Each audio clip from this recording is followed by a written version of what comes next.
6:30টার দিক দিয়ে যাইতে লাগছি, যাইতে দেখি আমি ওই রাস্তা মধ্যে পড়া। তা আমি আর ধরতেও পারি নাই বা কারো ডাক দিব আমার ওই ইডে নাইকে।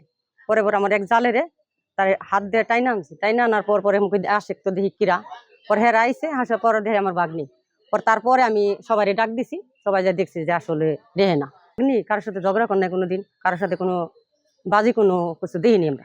দল্লা হে তার সাথে কোনো যোগাযোগ নাই। 5-6 বছর তো আসলোই আইসে, 1 বছর ধরে বাড়ি আইসি। একটা ছেলে।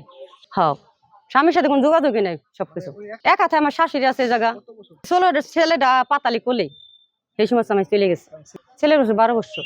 হ্যাঁ, তখন গলাটা পেঁচ দেওয়া আছিল, ওর উন্নাদে পেঁচ দেওয়া আছিল। এইভাবে আসলে উন্নাটা মনে করেন যেমন আমরা এইভাবে দিছি, এই পজিশনে আর কি। এই পজিশনে যখন খোলাইছে সরাইছে উন্নাটা ধরছেন নাই। কি হইতে পারে এইটা, কি হইতে পারে কমু কিভাবে আল্লাহ ভালো জানি। চেনের জন্য করলো না কোনটার জন্য করলো ছাড়া আমরা তো তা বলতে পারি না। সকাল অনুমান 7টার দিকে সংবাদ পেয়েছি যে একজন মহিলার লাশ এখানে পড়ে আছে। সেই সংবাদের ভিত্তিতে আমরা এখানে এসেছি।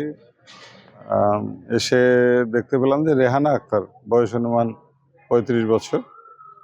এই মহিলার লাশ একটা পুকুরের পাড়ের মধ্যে পড়ে আছে, ঝোপঝাড়ের মধ্যে। তো আমরা লাশের শ্রোতাল করেছি।